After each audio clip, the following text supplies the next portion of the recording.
Hello and welcome to this Robocraft 2 video about the next drone that I am making. It's not this drone. This drone is an old drone. Well, not super old, but I think a lot of people might recognize it because I had it on the CRF and a lot of people bought it. So I think a lot of people tried it, or at least seen it in game. This is not even the newest version of this drone. The newest version that is the one on CRF right now is the one I call like 1.3. Here it is. I made small changes over time while playing with the drone, and eventually I ended up with something that was different enough for me to feel it kind of warranted a new upload on the CRF. This one got improved armor in the front. I also changed how the thrusters are sitting, like the connection points, and also connection points kind of inside how the anti-gravs are sitting. There's even another anti-grav kind of hidden below here. So I worked on like improving small details here and there to improve survivability. But I felt like I couldn't take kind of this drone further than I did. So I started over from the beginning. Let's jump to my new drone here, far from finished.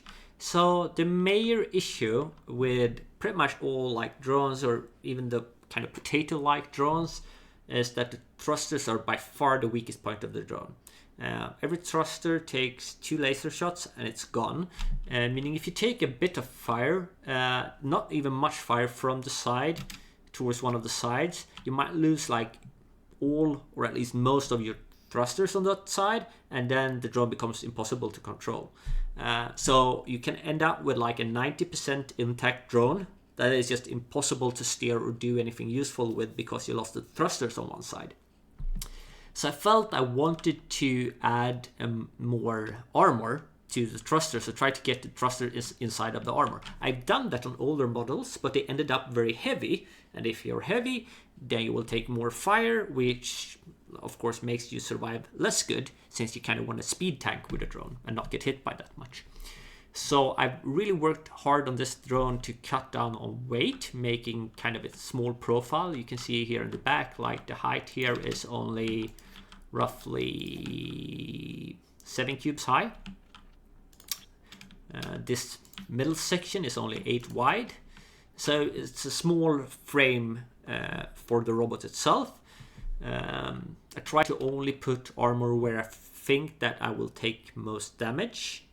And this is really a mix of arium, moderanium, and ladium, depending on kind of where I want the armor to soak damage. So a lot of the internals is actually made out of arium. You can see it here. Because I figure like if the bullets reach the internals of the drone, then you're probably already at the stage where you can't control the drone and it's a gunner anyway, so it doesn't really matter. So I want to stop the bullets before it gets there, right? Also this drone is to fight other drones. When it comes to fire from ground, it's still more about speed tanking, but I want to protect this one against other drones, so I have a lot of armor in the front here towards the sides. That's like where the strong points is. I should not be taking damage from above, and it's somewhat protected from below to actually soak a bit of damage from ground fire.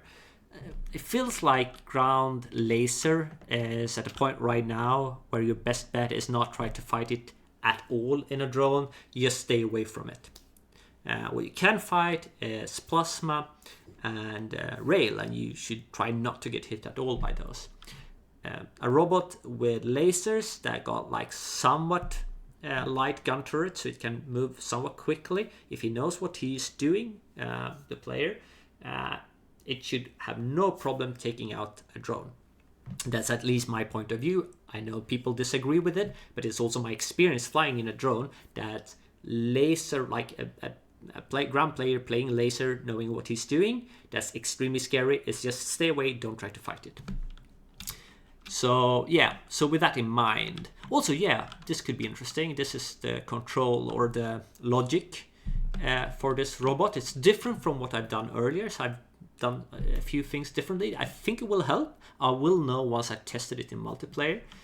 Same with the armor. It's not really finished. I have a little bit of CPU left, maybe for decoration, but most of all I want to keep shaving off weight. So what I will do is when I use it in multiplayer, I will check where I take damage and where I don't take as much damage, and then try to kind of shave off weight where I don't take as much damage. So maybe, for example, I notice that I don't get too many hits here, like these thrusters don't take that much damage. I don't know, but maybe like working theory, right? Then I could, for example, try to shave off a bit armor here, making these ones thinner. Or maybe I will notice that I never really have anyone breaking through the frontal armor here at the top side, and I could shave off some armor there. So what have I done differently? So I kind of try to make my drones very easy to control. They should be intuitive how to use them. So I want like a lot of features. Sorry for my pronunciation there. English is not my first language. So I want a lot of features for the drone. So I want it to be able to do a lot of things, but I don't want it like you have to be a StarCraft player to do those things. I don't want you to have to kind of memorize a lot of different advanced keystrokes. So it should be easy to use. So for example, I went from having to toggle on and off a hover function with my last version to just have it automatically. As soon as you close to the ground, it will toggle. What I had on the last drone was that you could toggle on and off the whole thing. Useful for reassemble because you need to be close to the ground, right? So what I have instead now is you push control, and that will, like, as long as you hold down control, you will go down on the ground. And this will be intuitive, because what I did was with the last version, you could shift to kind of a middle height. By pressing shift, you could go like halfway up to the ceiling. What I've done instead with this one is it's kind of seamless up and down. So by holding shift, you will increase power to the anti-gravs. So you can pretty much choose whatever height you want and be stable at that height. So you see it right now, I'm up here. I hold shift a little bit longer and I will have a little bit more power. I can press control to go down again. So shift will increase flight height, control will diminish flight height.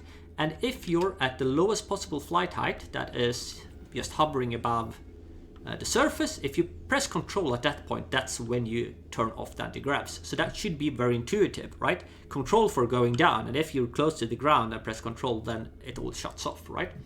A shift to go upwards.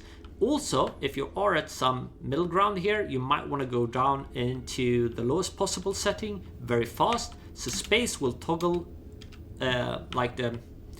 will toggle your reset the flight height. So if you kind of went to like a middle flight height with shift, like increasing the power to the anti-gravs, and you just want to like reset it to 0 real quick, just tap space, right? Space is also the key you use to put full power to the anti-grav. So if you just press and hold space instead, that will take you to maximum flight height. So that means it should be quite intuitive to use it, right? Space takes you up and down. Well, or not holding space takes you down. It removes all the power. And with shift and control, you can adjust hover height. And that's all the controls you need. You don't need to remember like to toggle anything off or on, stuff like that. You just instantly press the keys to make stuff happen that you want to happen. And I think like I haven't really used this live yet, but it feels like it should be an improvement in control scheme or how the controls works compared to the earlier mode where I kind of toggled between different things. Other than that, I think it's still like a tiny bit more on the heavy side compared to the little devil drone, which means it's a little bit slower, which is bad. So that's why I need to use it in multiplayer a few times to see where can I shave off stuff. It's not heavy by any means, it's still a kind of a light drone, but I want it to be quicker and faster at react and kind of spinning around. So that's, I think, is my main goal. Like use it a few matches in multiplayer, shave off weight without losing survivability. Hopefully this will be an improvement. I don't really know yet since I haven't tested it live. I think that's all I wanted to talk about.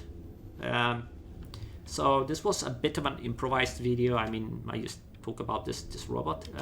Hope you enjoyed it anyway. Any question about drones or how I made the controls, just post it in the comments and I will try to explain it or maybe use it as input to make another YouTube video about drones, I guess. Oh, well, that's it. Cheers.